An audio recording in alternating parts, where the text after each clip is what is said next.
I hope that you all have downloaded the questionnaire, the handout that I've just sent. Or let me like share my screen. Okay, ये बता दीजिएगा सब कुछ क्या है. ठीक है. Okay. So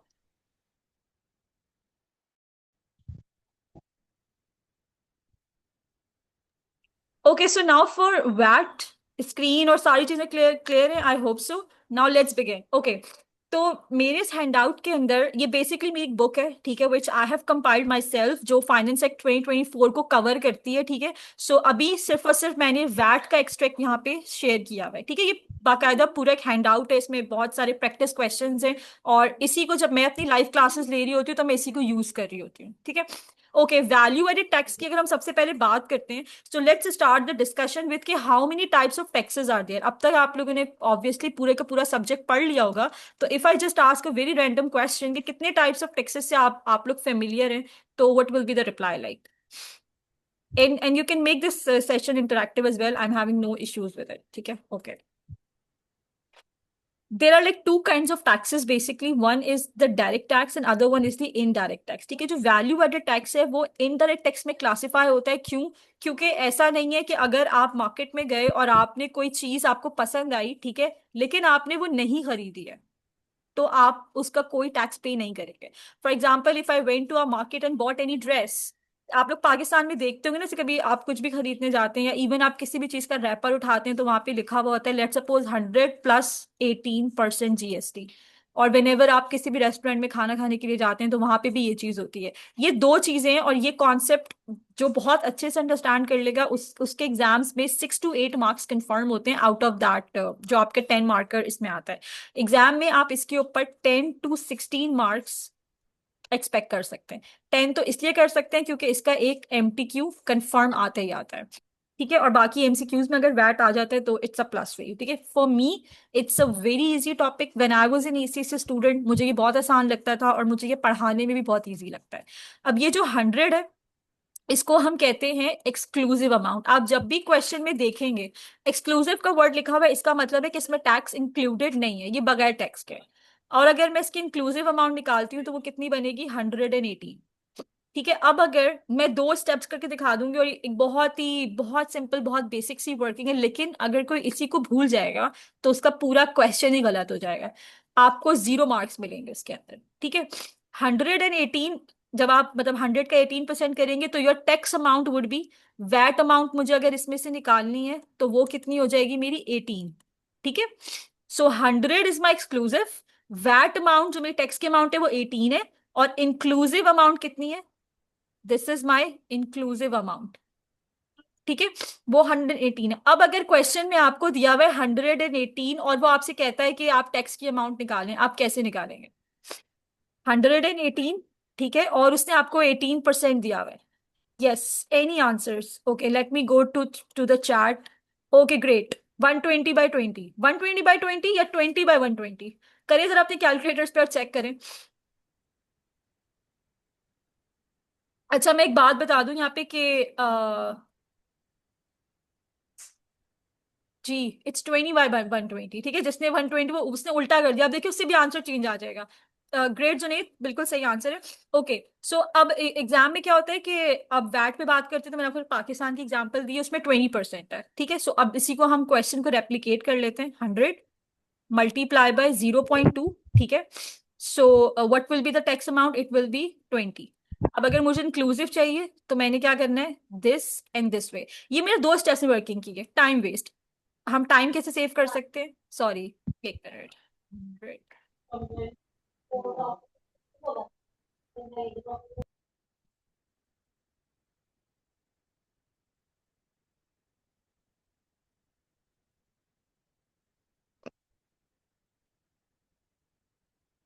100 × 1.2, so you will get 120. और अगर आपने इस 120 में से टैक्स निकालना है तो इट्स सिंपल इज डैट. अच्छा, किसी को अगर कंफ्यूजन है ना कि 120/20 है 20/120 है, आप सिंपल इसको क्या करें? 120 ÷ 6. मैं इसकी वर्किंग यहाँ पे कर देती हूँ इधर.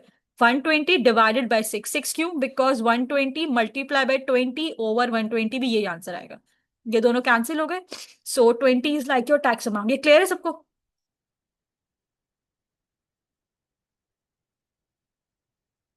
Let's see the responses.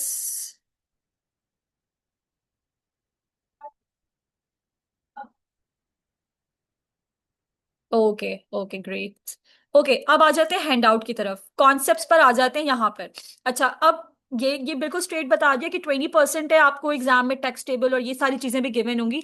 So a business making taxable supplies must register for VAT if the previous 12 months. अब अगर आप एक सप्लायर हैं, ठीक है, और आपकी पिछले एक साल की सेल 90,000 से ज्यादा है, तो आपको लाजमी वैट के रजिस्टर करना है। ये हर फाइनेंस एक्ट पे ना अपनी एक फिगर होती है, ठीक है, पिछले सालों में कुछ और थी, इस बार पे कुछ और है, ठीक है। It can keep on changing as well according to the HMRC rules, ठीक है। तो हर फाइनेंस एक्ट के हिसाब से आपने इसको इन क्वेश्चंस को अटेम्प्ट करना होता है।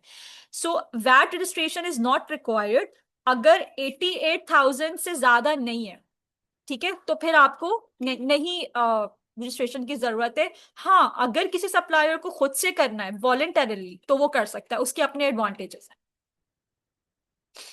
हैंडआउट बहुत ब्लर है, वाई? हैंडआउट कैसे ब्लर हो सकता है? आप जूम कर लें, अगर मेरी स्क्रीन पे नजर आ रहा है सब कुछ सही, मुझे तो like it's very clear.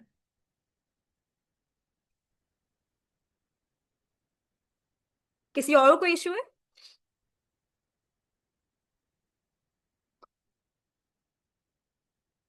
Regarding handout I am asking कि क्लियर है सबको, या सिर्फ सना के पास इस तरीके से आ रहा है? Okay.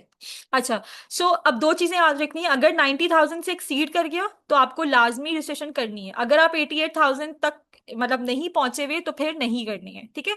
These figures are exclusive to VAT, यानी कि ये प्योर आपके सिर्फ सेल है, उसके ऊपर टैक्स की अमाउंट नहीं लगी हुई है, ठीक है। और टैक्सेबल सप्लाईज हम किसको कहते हैं, इसमें बहुत सारे स्टूडेंट्स कंफ्यूज होते हैं। तीन तरह की सप्लाईज होती हैं, एग्जेम्प्ट, जीरो रेटेड और स्टैंडर्ड रेटेड। टैक्सेबल सप्लाईज में दो चीजें आती हैं, स्टैंडर्ड रेटेड यानी 20% और जीरो रेटेड यानी कि 0%।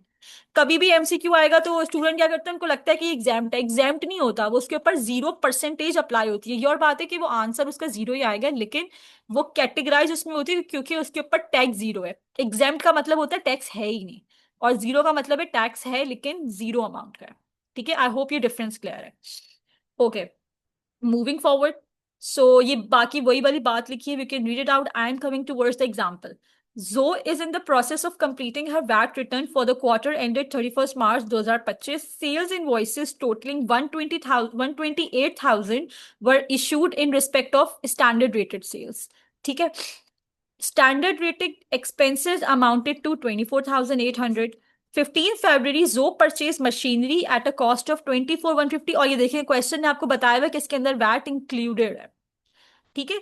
अनलेस स्टेटेड अदरवाइज, अगर क्वेश्चन में नहीं लिखा हुआ होता कि इंक्लूसिव है या नहीं है, तो हम क्या अज्यूम करेंगे कि टैक्स उसके अंदर नहीं है, ठीक है।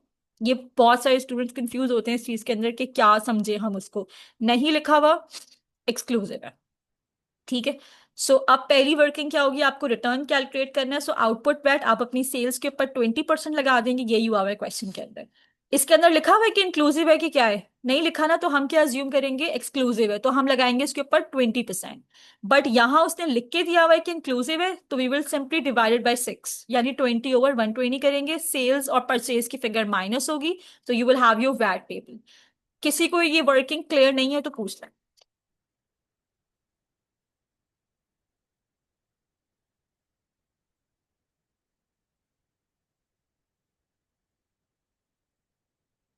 चलें आगे चलते हैं। ओके, अगर कोई 90,000 किसी की सेल होती है, सपोज टैक्सेबल सप्लाईज, ठीक है, और वो वॉलेंटरली रजिस्टर करता है, तो उसको क्या फायदा है, वो क्यों करना चाहता है, या 90 से कम है लेट सपोज, ठीक है, 89, I just use that figure, तो उसको क्या फायदा होगा, like why he should go for that. तो ये आपके 2 मार्क्स तक MCQ आराम से सेव हो सकता है। बिजनेस अच्छा कौन सा बिजनेस होगा ना जिसको ये करना भी चाहिए। So if a business make zero rated supplies, ठीक है, so output VAT will not be due, लेकिन आपका जो इनपुट वैट हुआ है, जो आपने आगे मतलब आपने पे किया है, तो दैट इनपुट वैट आप रिकवर कर सकते हैं, ठीक है, आगे सेल आउट करके आप कस्टमर से रिकवर कर सकते हैं। Business makes applies to VAT registered customer, जब आप खुद रजिस्टर हो जाएंगे तो डेफिनेटली फिर आप क्या कर सकते हैं, आप वैट रजिस्टर्ड कस्टमर्स को ही सेल आउट कर सकते हैं, like you can recover your tax again. और अगर आपका कोई प्री रजिस्ट्रेशन सेलिंग प्राइस है, या even anything like pre registration है कुछ भी, तो वो भी आप रिकवर कर सकते हैं। ठीक है। अच्छा, इसके नुकसान क्या हो सकते हैं? आपकी एडमिनिस्ट्रेशन कॉस्ट आएगी, right? So it will not be beneficial आपके पैट रजिस्टर्ड कस्टमर्स ही नहीं है आपके सर्कल में, फॉर एग्जांपल जिसको भी आप सेल कर रहे हैं, तो फिर आपको उसका कोई फायदा नहीं हो, क्योंकि मकसद इसका सिर्फ और सिर्फ ये है कि आप अपना वैट रिकवर कर सकें, दैट्स ऑल। ठीक है। ये भी मैं इसके ऊपर आती हूँ भी। Okay, moving forward. Pre registration input VAT क्या चीज होती है? आपने वैट के लिए रजिस्टर नहीं किया हुआ, ठीक है, लेकिन there are certain of the expenses, और आपके कुछ मतलब रजिस्ट्रेशन से पहले का कुछ इनपुट वैट है, तो वो आप कुछ सर्कमस्टांसेस में, उसकी कुछ कंडीशंस हैं, उसमें आप उसको रिकवर कर सकते हैं। ठीक है। अब एक बहुत सिंपल से क्वेश्चन पर आते हैं। Albert commences trading on 1 Jan, his sales have been, अब ये उसकी सारे ना मतलब महीने की सेल है, तो स्टैंडर्ड रेटेड और जीरो रेटेड है। ठीक है। Albert will become liable to compulsory, अच्छा अब इसके अंदर वो यही पूछ रहा है ना आपसे, कंडीशन क्या है? अगर आपकी एक साल के अंदर की सेल 90,000 से बढ़ जाती है, तो आप करेंगे, रजिस्टर करेंगे। तो आप जरा प्लस करें इन सारों को और देख लें वो कब जाके 90 पे पहुंचेगा, वो वाला मंथ आपके लिए काउंट होगा। सो अब इसको देख लेते हैं। दिस विल हैपन ऑन 28 फरवरी 2025। ठीक है। यानी बिल्कुल एंड में आके, जब आपकी टैक्सेबल सप्लाईज वहां तक पहुंच जाएंगी। सो आपने HMRC को 30 दिन के अंदर नोटिफाई करना होता है। तो 28 फरवरी एंड ऑफ द मंथ पे आप पहुंचे थ्रेशोल्ड तक, तो आप क्या करेंगे, एक महीने का टाइम लेके आप 30 मार्च को उसको बता देंगे कि भाई मैं रजिस्टर करना चाहता हूं, और वो अगले दिन से ही आपको रजिस्टर कर देगा। Dates to remember are very important in this, right? तो विद इन 30 डेज आपको बताना है, और नेक्स्ट डे से वो आपको रजिस्टर कर, जस्ट लाइक कि जैसे कोई अपनी जॉब से रिजाइन करता है, ठीक है, 30 डेज के नोटिस पे, और 31st डे पे वो नेक्स्ट जॉब ज्वाइन कर लेता है, बिल्कुल इसी तरीके से। एनी क्वेश्चन यो?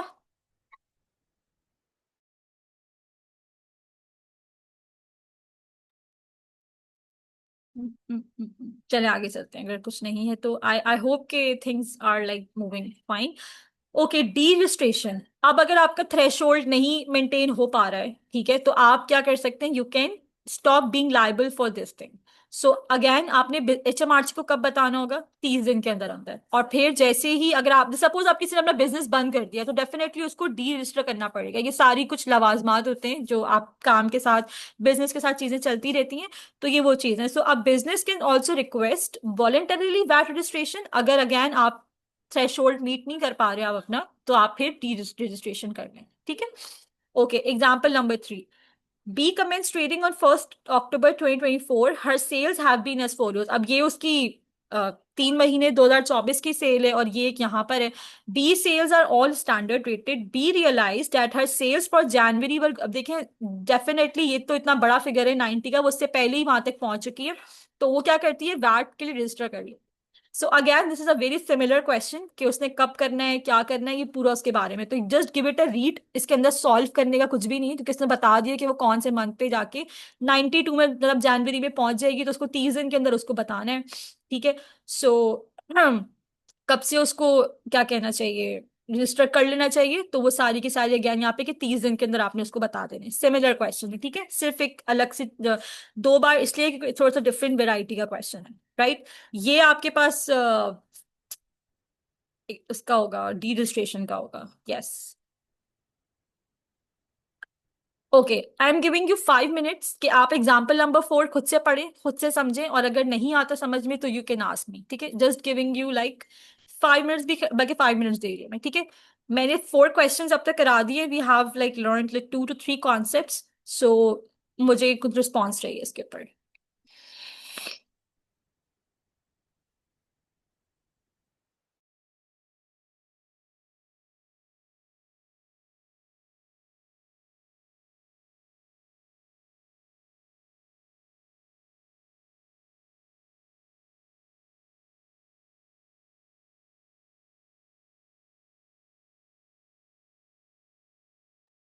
एग्जाम्पल 5 तो ऑब्वियसली बात है जो नीचे होगा यहाँ पे, ये रहा। एग्जाम्पल 5 भी पढ़ लें, वो एग्जाम्पल 3 कंटिन्यूटी में। Like have your hand outs in front of you, मैंने भेजे मैं चैट पे, आप पढ़ सकते हैं वहां से। इसमें सिर्फ पढ़ने का है कि अगर ये हो जाए तो क्या करना होगा, ये हो जाए तो क्या करना होगा, लाइक सारी की सारी चीजें। फॉर एग्जाम्पल मैं 5 की एग्जाम्पल में, उसमें वो कहता है कि सारी की सारी सेल उसने जितनी भी की है, वो सारे वैट रजिस्टर्ड बिजनेसेस को की है। ठीक है। और 1 जनवरी 2025 को उसके पास कोई इन्वेंट्री थी पिछले साल के, उसके उसकी चीजें मतलब प्री रजिस्ट्रेशन है, तो क्या होगा उसके साथ? So B sales are all to VAT registers customers, तो वो अपना आराम से आउटपुट बैट पास कर सकती है कस्टमर्स को, ठीक है। रेवेन्यू वुड, उसको रेवेन्यू भी छेड़ने की जरूरत नहीं है क्योंकि वो वॉलंटरीली रजिस्टर करवा चुकी है अपने आप को पहले से ही, ठीक है। सो इट्स गुड कि वो अपने आप को वॉलंटरीली रजिस्टर कर ले ताकि उसका जो वैट है वो रिकवर हो सके, ठीक है। इस तरह के एडवाइजेस तो खैर ये आपसे नहीं मांगेगा वो एग्जाम में, क्योंकि ये सिर्फ एमटीक्यू और एमसीक्यूज ही आते हैं जिसमें वो खुद आपको ऑप्शंस दे रहा होगा। अनलेस और अनटिल कोई कैलकुलेशन आ जाए तो वो आपसे फिर बॉक्स दे के करवा रहा हो। ठीक है जी, क्लियर है सबको? ओके, आगे चलते हैं। ओके, अब ये कैलकुलेशन पार्ट है, ठीक है। अच्छा, इसमें थोड़ी सी एडवर्टाइजिंग सर्विसेज से रिलेटेड चीज है, उस पर बात करते हैं। Elisa commences trading on 1 Jan, उसने बिल्कुल साल के पहले दिन अपना बिजनेस शुरू किया और 1 अप्रैल को रजिस्टर कर दिया। अब उसके पास 3 महीने यानी कि प्री रजिस्ट्रेशन इनपुट वैट है। उसने गुड्स खरीदे जनवरी फरवरी मार्च, सर्विसेज हुई, नॉन करंट एसेट्स हैं। 1 April Elisa had an inventory of goods which had cost 13,800। The NCA were not use until after Elisa, ठीक है, उसके पास मार्च में पड़े हुए थे लेकिन उसने यूज नहीं किया। अब figures are all exclusive of VAT, ठीक है। अच्छा, ये उसने लिख के दे दिया, नहीं लिख के देता तो भी हमें पता था। तो इनपुट वैट कैसे निकलेगा? जो उसका 13,800 की इन्वेंट्री है, आप उसके ऊपर 20% चार्ज करेंगे। वाई 20 बिकॉज एक्सक्लूसिव, ठीक है। Inventory was acquired in the 4 years prior to Elisa registering for VAT and it was not sold or consumed. The goods must have been acquired for, मैंने कहा था ना कि प्री रजिस्ट्रेशन की कुछ conditions होती हैं, वो यही होती हैं। ऐसा नहीं है कि आपके घर में कोई सामान है, ठीक है, और आप कह रहे हैं कि यार मुझे इसके ऊपर वैट दिलवा दो। No, that should be for business purposes, ठीक है, वो आपके पास होना चाहिए, ठीक है। जैसे इसमें कह रहे हैं कि वो यूज नहीं हुआ था, तो ठीक है। और 4 साल की कंडीशन है कि आपके जब आपने वैट के लिए रजिस्टर कर लिया है तो विद इन 4 इयर्स, राइट, ठीक है। ऐसा नहीं 5 6 साल 10 साल पुरानी चीज आप ले आए और बोले कि मुझे उसके ऊपर आप वैट रिकवर करके दे, मैं 10 साल के बाद उसको सेल आउट करूंगा। यस यस यस, हम करेक्ट, ऐसा ही होता है डी रजिस्ट्रेशन, ठीक है। Then same principle applies to वो नॉन गाड़ी करंट में वो एसेट्स, है इसका तो भी उससे यही है। तो पैसे आप 64 पे 20 लेंगे और उसका भी यही है कि उसने, आप रिकवर कर फिर सकते हैं पूछे क्योंकि तो इसमें लिखा कहते हैं हुआ है कि उसको मैं उसने पैसे उसको लेके यूज आता नहीं हूँ उधर किया से। था। ये बिल्कुल ऐसी बात है कि और आपने इधर कोई है चीज तुम्हारे खरीदी और वो वो डब्बा स्कूटर पैक है, अंदर ही है तक क्या तो वो जाहिर है डब्बे में पड़ी आ पड़ी जाओ 1 महीने के पैसे अंदर भी तो था खराब नहीं होगी, आप पैसे तो उसके आया ऊपर रिकवरी कर सकते हैं, ठीक है। देन नेक्स्ट इज उसको लाइक थैंक यू इन बोलो इन तो सब के ऊपर कहोगे दे सर्विसेज के दोगे ऊपर एकदम ट्वेंटी यहाँ पर परसेंट स्ट्रेट अवे, ठीक है, उसने एक साथ ले लिया, आप ये भी रिकवर कर सकते हैं क्योंकि ये तो सिर्फ 3 महीने का है, ठीक है। सर्विसेज सर्विसेज के लिए कंडीशन होती है वो 6 महीने पुरानी है, और गुड्स के लिए होती है कि वो 4 साल के पुरानी, ठीक है। 5 साल पुरानी होगी नहीं कर सकते, सर्विस 1 साल पुरानी है नहीं कर सकते, ठीक है। तो हमने गुड्स परचेज, अच्छा इसके बारे में बात करते हैं। Okay, this is because the services 6 months, ठीक है, मैंने आपको बता दिया। तो इनपुट वैट की जो उसने रिकवरी की है टोटल, वो कितनी उसने कर ली है, ठीक है, 17,400। यहां तक किसी को कोई प्रॉब्लम है तो मुझे बताएं।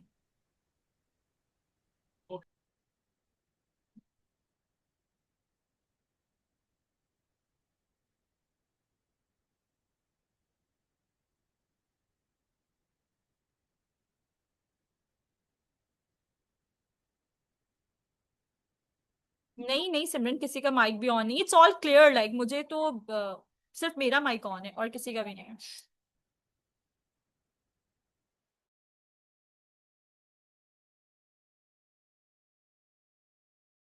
एक क्वेश्चन किसी को करना चाहिए था लेकिन वो मेरे पास अभी तक आया नहीं है, और वो क्वेश्चन ये है, एडवर्टाइजिंग सर्विसेज पे वैट रिकवरी हो गई, नॉन करंट एसेट्स पे भी रिकवरी हो गई, इन्वेंट्री पे भी हो गई, गुड्स परचेज पे क्यों नहीं हुई? ये फिगर्स कहीं पे भी नहीं है, इस पे 20% क्यों नहीं लिया गया? Yes, any answer?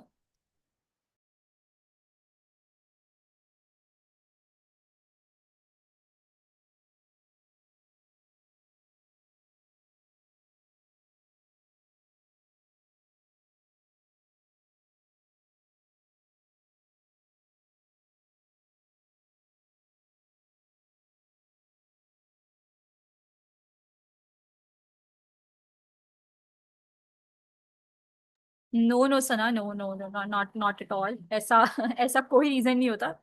उसने परचेज किया हुआ है। देखें, उसने परचेज कब किया है, उसने रजिस्ट्रेशन से पहले परचेज किया है ना, तो ये थोड़ी अकाउंट फॉर हो सकता है। अगर वो रजिस्ट्रेशन के बाद परचेज करती तो फिर आप पास ऑन करते आप। ठीक है, तो यही कंडीशंस हैं। प्री रजिस्ट्रेशन की कंडीशंस मीट हो रही हैं। ठीक है, आप सर्विसेज पे कर सकते हैं, आप इन्वेंट्री पे कर सकते हैं, लेकिन ऐसा नहीं कि आपने मतलब कोई सामान खरीदा उस टाइम पे तो उसके ऊपर नहीं होगा। ठीक है। इज दिस क्लियर, मेरा क्वेश्चन और आंसर दोनों?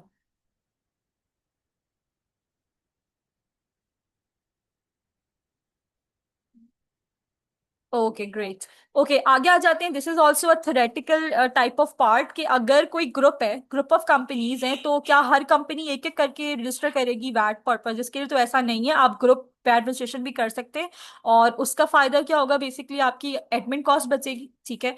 और there will be no need to account for VATs on goods and services supply से, कहते हैं ना, इंटर कंपनी अगर कोई ट्रांजेक्शन चल रही है तो उसको करने की कोई जरूरत नहीं होगी। It will also only be necessary to complete one VAT return for the whole group. ठीक है, वही आपकी एडमिन कॉस्ट बच जाएगी। इसके यही दो फायदे होते हैं। Right. Okay.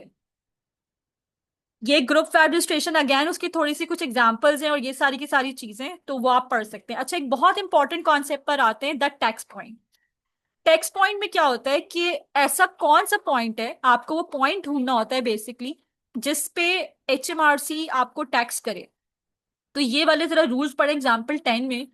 Explain the VAT rules which determine the tax point in respect of a supply of goods और सर्विसेज। दोनों के लिए रूल्स अलग होते हैं। सर्विस का तो बहुत सिंपल सा रूल है, जैसी रिसीव हुई उसी टाइम पे टैक्स हो जाएगी। द बेसिक टैक्स पॉइंट, जैसे मैं टीचिंग कर रही हूँ, ठीक है, मैंने किसी से मतलब फीस चार्ज की उसको, और मुझे उस सर्विस की जो भी मैंने फीस ली उसमें मुझे टैक्स देना है। तो जैसे ही मेरा कोर्स कंप्लीट होगा मुझे उसको टैक्स देना होगा। ठीक है। लेकिन गुड्स के मामले में रूल्स चेंज होते हैं। The BTP for goods is the date when they are made available to the customer. अब कस्टमर ने आपको एडवांस पेमेंट की है लेकिन आपने अभी तक उसको चीज पूरी नहीं दी है, तो टैक्स पॉइंट अवेलेबल नहीं होगा। ठीक है। बिजनेस से कुछ रूल्स होते हैं कुछ लोग परसेंटेज में एडवांस पे करते हैं, कुछ का क्या होता है कि वो सामान ले जाते हैं। ठीक है। फिर बाद में सप्लायर उनको इनवॉइस देता है। तो उसकी कंडीशन ये है कि अगर इनवॉइस 14 दिन के अंदर अंदर इशू हो जाती है तो फिर इनवॉइस डेट आपकी BTP बन जाएगी। ठीक है। और अगर इनवॉइस इज इशूड और payment receive before the basic tax point तो फिर पेमेंट डेट आपका एक्चुअल टैक्स पॉइंट बन जाता है। ये ये क्लियर होती है बात किसी को? और I should use some example, या एग्जाम्पल तो खैर हमारे पास आगे है। तीन चीजें, एक चीज ये है कि ऑर्डर हो रहा है कस्टमर की तरफ से, एक हो रहा है डिलीवरी, ठीक है, दूसरी चीज इनवॉइस इशू, चौथी चीज है पेमेंट। ये डेट्स हैं जो चार इंपॉर्टेंट रखनी है, उसमें से आपने चूज करना है कि बेसिक टैक्स पॉइंट क्या है। ठीक है। अच्छा, इसको पढ़ के खत्म करें फिर आगे क्वेश्चन पर आते हैं। Just give me a minute.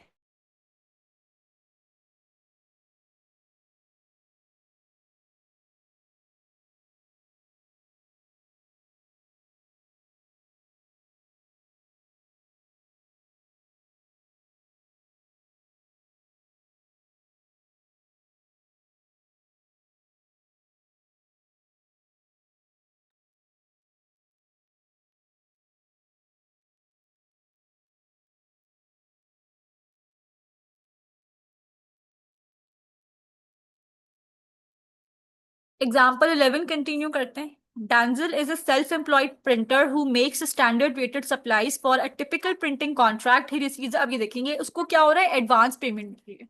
ठीक है। अच्छा, ये अभी फॉर नाउ हम इसको ज्यूम कर लेते हैं ये BTP है। Order normally takes 14 days to complete, और जैसे ही ऑर्डर कंप्लीट होता है वो उसकी इनवॉइस इशू कर देता है। ठीक है, 3 to 5 days after completion. Some customers pay, जैसी उनको इनवॉइस मिलती है कस्टमर पे कर देते हैं, लेकिन कुछ 2 महीने तक भी पे नहीं करते।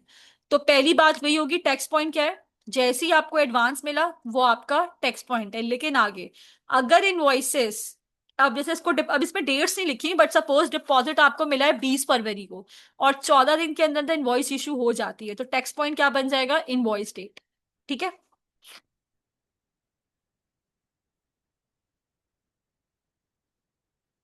ये एक बहुत कॉम्प्रिहेंसिव क्वेश्चन है, try to do it yourself. मैं इसको थोड़ा सा जूम भी कर देती हूँ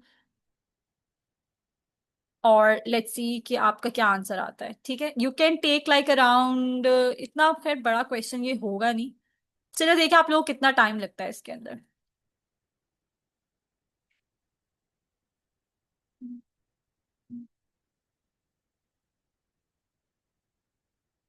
ट्राई करें।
कोई आंसर्स हैं किसी के पास, या मैं करवा दूं खुद से इसको? मैं एक्सेल पे करवा देती हूँ ये, एक कॉम्प्रिहेंसिव क्वेश्चन भी हो जाएगा, और अगर किसी ने कुछ गलत किया होगा तो पता भी चल जाएगा। Okay, half of the session is done, half is remaining, और इसको हम कंप्लीट करते हैं। Let's have it over here. अच्छा, क्वेश्चन पढ़ते हैं साथ साथ, and let's do it. Okay, coming back to the handout. Jeevan is in the process of completing her VAT return. ठीक है जी, okay, 31st March. Cash sales amounting to 50,400, of which 46,200 was in respect of standard rated sales, 4,200 zero rated है, और ये सारी की सारी उसने non VAT registered customers को सेल की है। तो हम जब इसका VAT रिटर्न निकालेंगे तो सबसे पहले हम यहाँ पे क्या लिखेंगे? आउट आउटपुट वैट, ठीक है। सो हम यहाँ पे कौन सी सेल लेंगे इन दोनों में से? क्या हम पूरी लेंगे 50,400? No, we will not take the full, we will only take the standard rated sales, ठीक है, 46,200। सो मैं यहाँ पे लिख देती हूँ कैश सेल, ठीक है, 46,200 मल्टीप्लाई बाय 20%, ठीक है। ओके, उसके बाद आगे चलते हैं। सेल्स इनवॉइसेस टोटलिंग 128,000, ये क्रेडिट सेल्स है, none of these customers were offered a discount, okay जी। Then next we have credit cell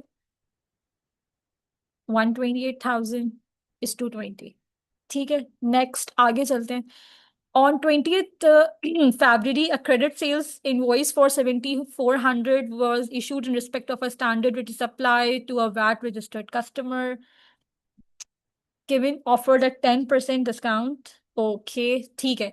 तो 10% उसने डिस्काउंट है, तो फिर उसकी जो डिस्काउंटेड सेल है, ठीक है, वो कितनी हुई? अगर आपने किसी को 10% सेल दे दी है तो एक्चुअली आपके पास कितने पैसे आएंगे? सिर्फ 90% आएंगे, ठीक है। तो हम क्या करेंगे, तो यानी कि 90% जब आपके पास आएंगे तो आप सिर्फ और सिर्फ इतने पे ही टैक्स पे करेंगे, ठीक है। Okay, next standard rated materials amounted to 32,400, और ये वैसे भी उसका पर्सनल यूज है। ओके, सो पर्सनल यूज सिर्फ 600 है, तो 600 के ऊपर सिर्फ और सिर्फ वो टैक्स पे कर रहा होगा। सो ड्रॉइंग्स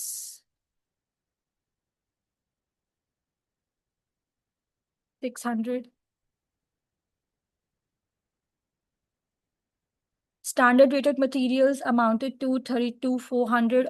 ओके, ये भी हो गया। Standard rate expenses to 24,800, this includes 1,200 for entertaining UK customers, ये इसमें से माइनस हो जाएगा expenses.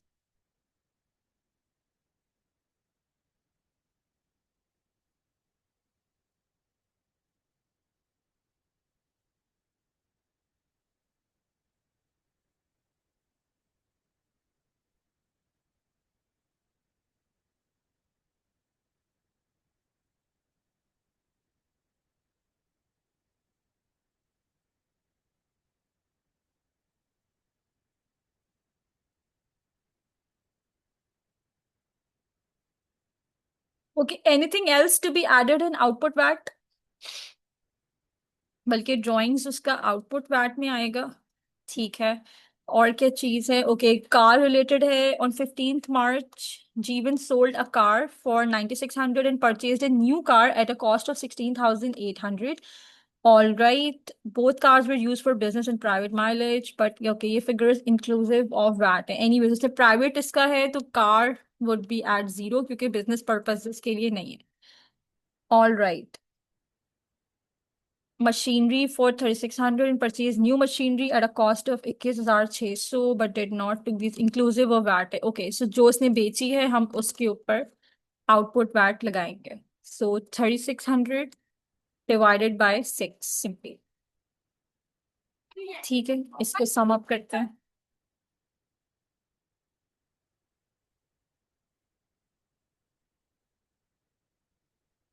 Okay, output VAT clear है, तो फिर मैं इनपुट पे आती हूँ। अगर कोई क्वेश्चन है तो आप पूछ सकते हैं।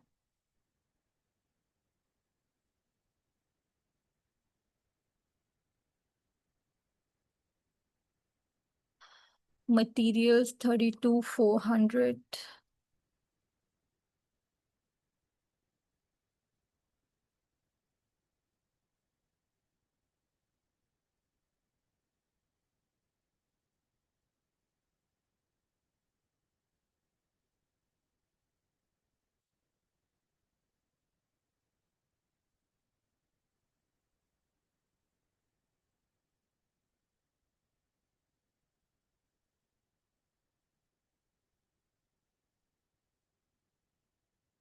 impairment losses write off किए, three invoices which were due for payment on 15th August 2024, 15th September, 15th October. The amount of output where originally paid was 340।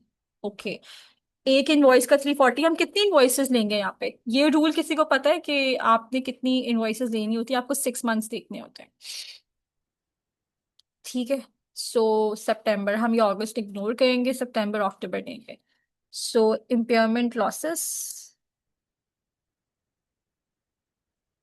340 multiply by 600 was spent on mobile telephone calls, 40% relates to private calls, हम सिर्फ और सिर्फ business use लेंगे, सो telephone 40% अगर private है तो 60% business है, 60% business है। इसको सम करते हैं।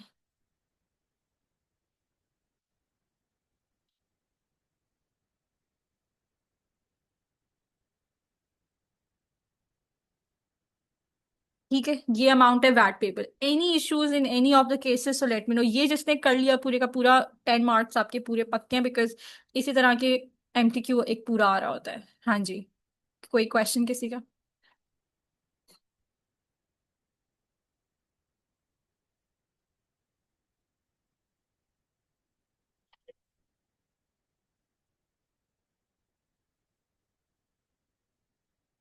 All clear? रिस्पॉन्सेज नहीं आ रहे मेरे पास।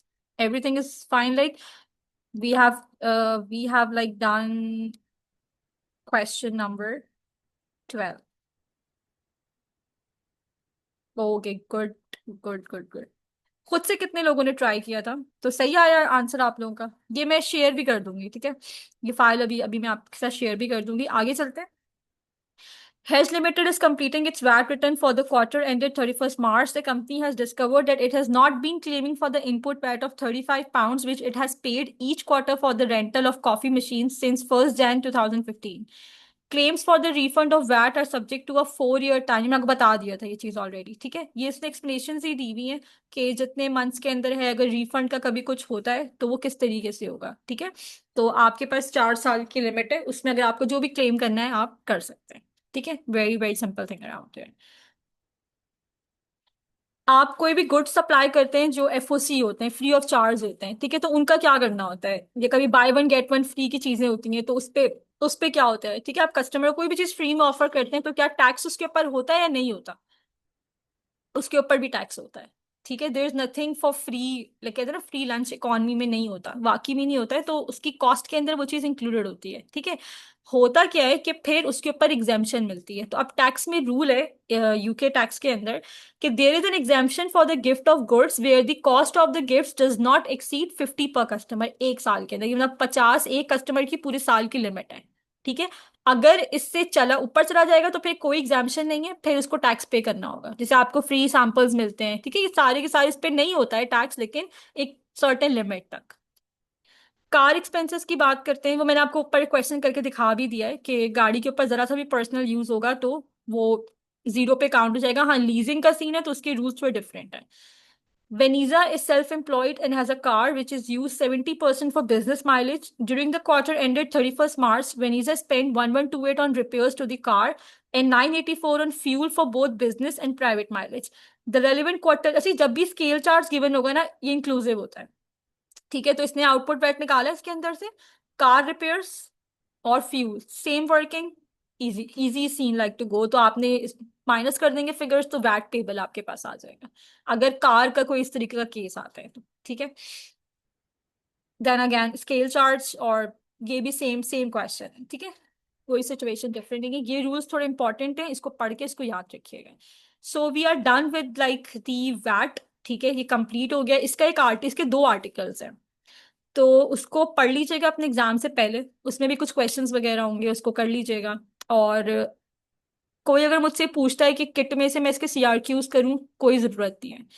आपको जो है ना वो आ, क्या कहते हैं, एक एमटीक्यू 10 मार्कर और 16 मतलब मस्ट है। ठीक है, तो उसके अंदर से आप सिर्फ और सिर्फ ओटीक्यूज प्रैक्टिस करें और आप उसके क्या करें, स्टडी हब करें। ठीक है, जैसे मैंने भी आप लोगों से कहा भी था कि लॉग इन कर लें अपने स्टडी हब्स।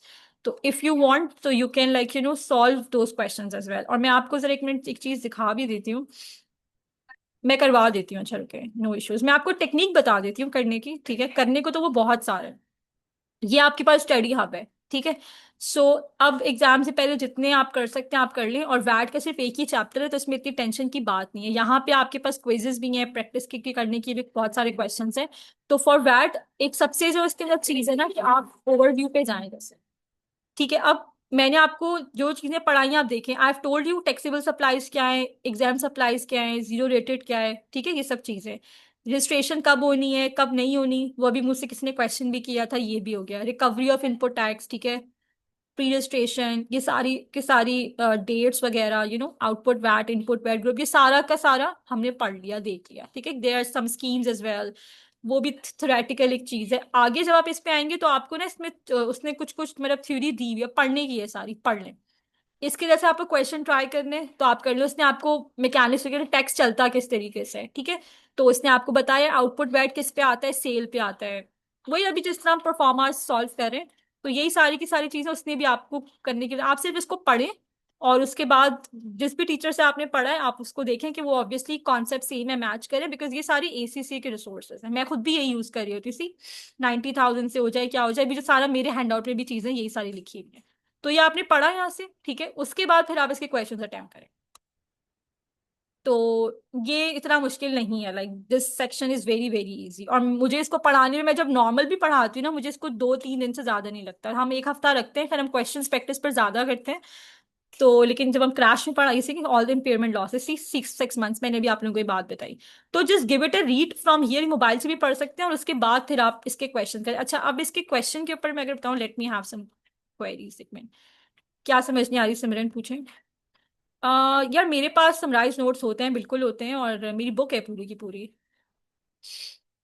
ये जो मैंने अभी आपको करवाया, ये this is like my compilation basic. तो इसको करते करते भी आप जो है ना बहुत सारी चीजें मतलब सीख सकते हैं। हाँ okay, Simran you can like unmute your mic, आप वैसे पूछ लो मुझसे।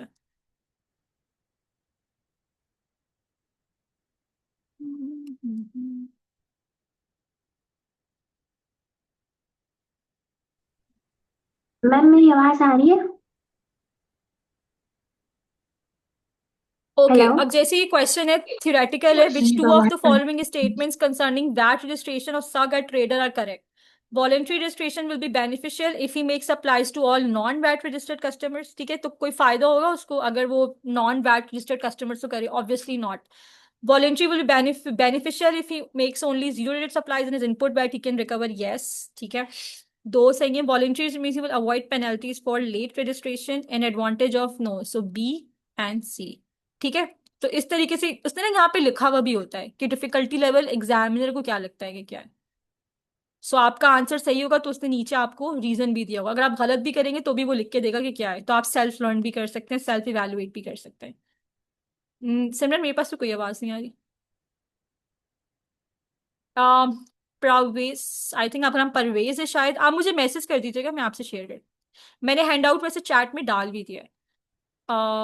सिमरन, लेट मी सी सिमरन।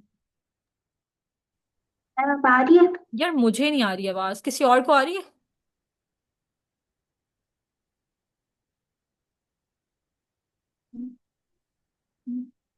सिमरन चेक करो कि वो कनेक्टेड है आपका ऑडियो के साथ या नहीं, बिकॉज आई कांट हियर। चलिए ठीक है, कोई मसला नहीं, मुझे भेजना, मैं बता दूंगी, ठीक है। So then you will continue. कोई आते हैं आपके पास कोई, जैसे फॉर एग्जांपल अब मैं इस क्वेश्चन को गलत कर देती हूँ, ठीक है, लेट से मैंने ये किया, तो वो आपको बताएगा। ये देखें कि C was wrong, so why was that wrong, उसने आपको पूरा सोल्यूशन दिया हुआ है। तो आपको किट के पेजेस पलटने की जरूरत नहीं है, जैसे हम करते थे ना पहले कि आप सोल्यूशन सामने रख के क्वेश्चन प्रैक्टिस करते हैं, तो पेंसिल फंसा के रखते हैं या बार बार आप kit is very very like बहुत सारे पेजेस की होती है। तो ये करने की जरूरत नहीं है, आप यहीं से करें, जाके देखें क्या, अगर समझ नहीं आता तो आप अपने टीचर को मैसेज करें, पूछ लें। You have like many resources, तो इस तरीके से आप पूरा हब ये कर सकते हैं कंप्लीट। और इतने जैसे 15 क्वेश्चन है तो आपको पता चल जाएगा कि आपका एग्जाम देने वाले हैं तो आपको क्या हाल है, ठीक है। So I think that's all from my side for today. और किसी और को कुछ पूछना है तो they can ask, let me